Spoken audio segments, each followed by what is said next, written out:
Pemirsa, semula KPK akan memanggil SYL tanggal 13 Oktober 2023 sebagai tersangka dan pihak terpanggil sebetulnya sudah siap untuk memenuhi panggilan KPK. Namun seakan tidak sabar, KPK justru memilih menangkap SYL 1 hari sebelum jadwal pemeriksaan. Mungkinkah ada kepentingan lain di balik penangkapan SYL tanggal 12 Oktober petang? Dan siapa yang memaksa untuk jemput paksa mantan pembantu presiden tersebut? Kami diskusikan langsung dengan mantan pimpinan KPK Saud Situmorang yang sudah tersambung lewat saluran Zoom. Selamat malam, Pak Saud. Halo, selamat malam. Baik, Pak Saud, terima kasih sudah bergabung sama kami di Prime Time News.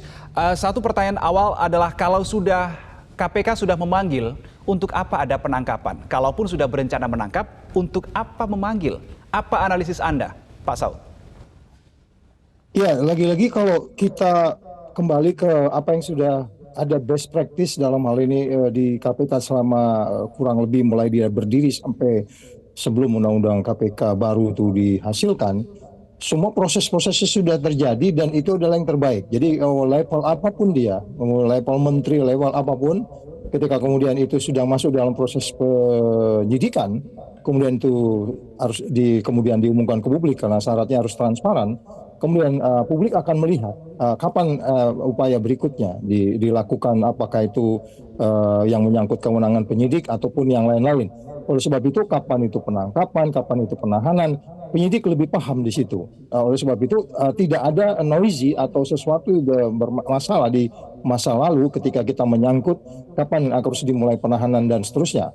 Nah, ini kan kita berdebat penahanan, penangkapan. Ya, itu intinya adalah mengekang kebebasan seseorang. Itu intinya adalah itu. Filosofinya sebenarnya itu. Apakah itu perlu dilakukan? Ada banyak pertimbangan-pertimbangan disebutkan bahwa kemarin disebut bahwa putusan surat yang mendadak itu, saya katakan mendadak karena memang sebelumnya sudah ada pemanggilan, tapi kemudian melakukan penangkapan yang surat yang dikeluarkan pada hari yang sama menunjukkan ada sesuatu yang tidak proper dan tidak prudent dan kemudian menimbulkan pertanyaan-pertanyaan di publik. Artinya bahwa kalau kita kembali ke case yang awal bahwa ini dimulai dengan penyelidikan pada tahun 2021, kemudian ada bermacam kejadian di tahun 2022 termasuk yang disampaikan EPW tadi, kemudian masuk ke September 2023. Kita sangat banyak bertanya tentu bahwa ada sesuatu yang memang ini sangat konflik of interest dan itu menjadi semakin nyata ketika kemudian seorang pimpinan yang bukan penyidik dan penuntut kemudian ikut berperan di dalam menentukan proses penahanan dan penangkapan, sementara jelas dalam undang-undang KPK yang baru itu dia bukan penyidik dan bukan penuntut. Bahkan sekali lagi saya katakan bahkan di periode-periode sebelumnya cara kita sampai menghempang diri kita tidak konflik of interest ketika seorang pimpinan KPK melihat ada orang melamar masuk menjadi staf KPK, kemudian dia berada di alumni yang sama, pimpinan KPK declare dia, saya nggak bisa masuk di sini, saya bisa konflik of interest karena ada salah satu pelamar itu tempat alumni saya bekerja, saya tidak ikut menentukan. Sampai sekecil itu kita menghindari konflik of interest. Lantas kemudian ada konflik of interest yang kemudian kita tidak ragu, kemudian ada penyidikan dilakukan oleh Kapolda Metro Jaya, nggak merasa konflik of interest, bahkan ikut menandatangani sebuah surat yang kemudian kita bisa nilai itu adalah bagian dari persoalannya pribadi. Nah, ini saya katakan kembali lagi, ini persoalan besar ketika kemudian undang-undang KPK baru dibuat itu ada nilai yang berubah sehingga kemudian kita masih beranggapan sampai detik ini bahwa memang itu adalah persoalan utama yang terjadi di KPK. Sehingga saya mengatakan center of gravity dari pemberantasan korupsi saat ini adalah di KPK. Jadi kita tidak bisa berharap banyak tentang bagaimana sebenarnya ini bisa berlanjut ya, baik itu di kasusnya kaitan SKL, apakah itu pasal 12E besar atau 12E kecil atau 12E besar, itu oke, lanjut. Tapi kalau kita bicara bagaimana sebenarnya keterkaitan pihak-pihak yang terkait di KPK dengan kasus ini, bagi publik itu sudah jelas. Tapi kelihatannya tidak ada kesadaran bahwa sebenarnya kebenturan kepentingan itu adalah hal yang paling utama di dalam pemberantasan korupsi. Pak Saud, tadi Anda sempat mengatakan Anda sempat mengatakan ketika sudah dilakukan pemanggilan pada tanggal 13 Oktober seharusnya atau hari ini, kemudian ditangkap tanggal 12 Oktober malam. Anda mengatakan ini suatu hal yang tidak proper. Ini artinya tidak lazimkah begitu, Pak Saud, atau bagaimana? Anda bisa jelaskan lebih lagi? Kalau saya bilang tidak lazim, tentu orang akan menjawab subjektif daripada penyidik, dan kemudian yang disebut-sebut alasan yang kita dengar ke publik bahwa yang bersangkutan akan menghilangkan barang bukti, kalau atau dan seterusnya, kemudian harus segera ditahan. Logika kita, apa informasi itu baru didapat? Informasi itu penyelidikan dimulai saja kita sudah mengantisipasi. Sebab itu diperlukan strategi. Kita bakal tahu bahwa sebenarnya potensi penyidik ini akan melarikan diri atau menghapus barang bukti yang sebenarnya sudah disita, Oke. kemudian melarikan diri sebagian sudah dicekal.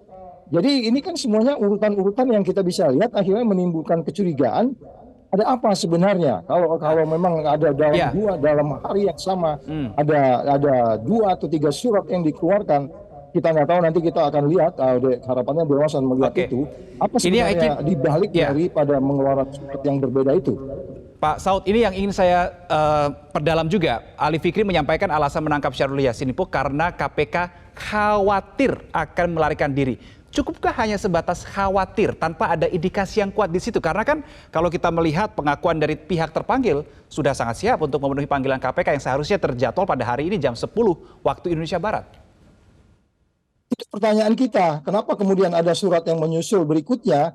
Ini kan akhirnya jangan salahkan juga kita kalau kita beranggapan bahwa ini adalah memang berupa balancing, atau mungkin juga kalau kita pakai kata yang lebih tepat adalah bargain untuk kemudian seperti apa kasusnya yang sudah masuk penyidikan juga di Kapolda Metro Jaya. Jadi sekali lagi, kalau disebutkan hanya karena alasan menghilangkan barang bukti yang disebutnya sebagai subjektif pada penyidik dalam hal ini, bukti-bukti itu tidak menunjukkan bukti yang kuat bahwa yang bersangkutan akan menghilangkan barang bukti. Oke, di bagian sebelumnya ada cerita mengenai apa yang disebut sebagai menghilangkan beberapa dan mencoba menghilangkan dokumen dan seterusnya.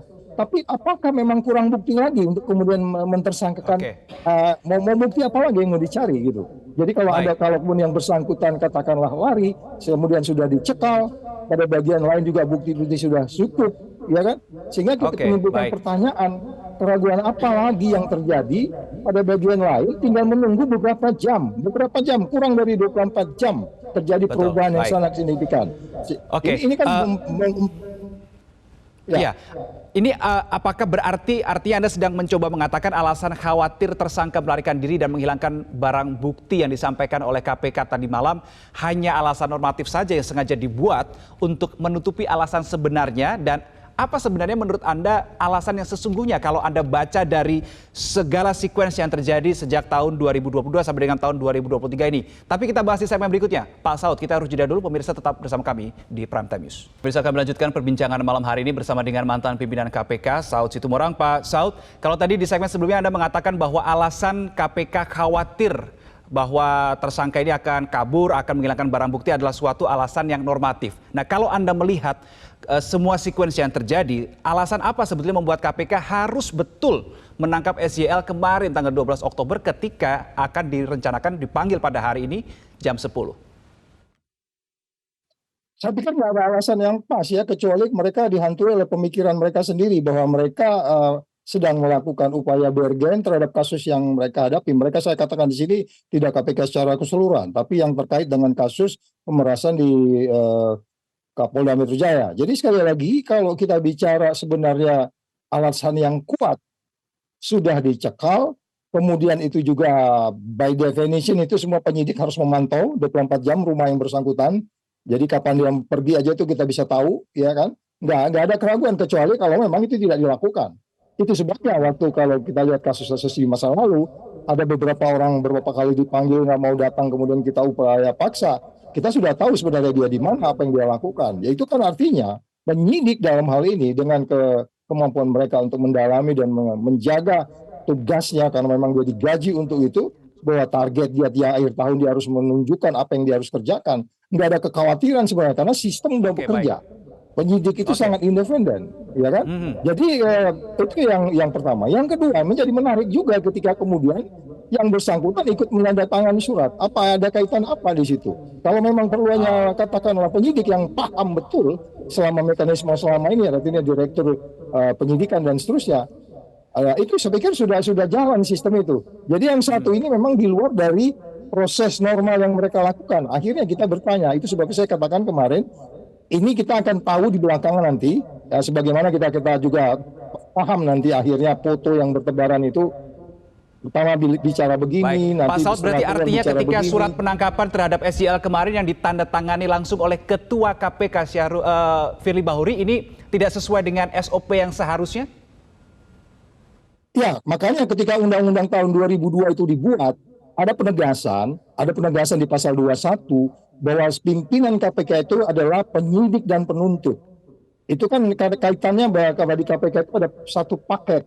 Ketika dia bicara yang disebutnya sebagai penyelidikan menuju ke penyidikan, di situ jaksa hadir duduk di situ sehingga dia bisa mempertemukan pimpinan KPK itu akan bicara satu paket penyelidikan dan penyidikan. Kemudian hal itu dihapus di Undang-Undang 19. Kemudian Anda mengaku masih penyidik. Ya kan? Nah, ini problematik, ini menjadi menarik untuk kemudian kita diskusikan.